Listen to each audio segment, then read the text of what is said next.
Fe3+ আয়নের M শেলের electron সংখ্যা কত? এখন এখানে এম শেলের জন্য প্রথমে ইলেকট্রন বিন্যাস করতে হবে। Fe3+ মানে কি? Fe মানে 26, মানে এখন এটা যদি 3টা ইলেকট্রন দান করে অর্থাৎ 3টা কমে গেলে তাহলে এখানে 23 হলো। এখন এখানে বললো যে প্রথমে এখন আমরা কী করি, ইলেকট্রন বিন্যাস করি 1s2 2s2 2p6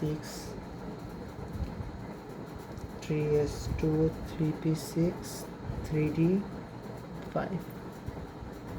তাহলে এখানে কোনটাই, এটা হলো কে অপশক্তির মতো কে এল এম, বাকিগুলো যদি আসে তাহলে এন।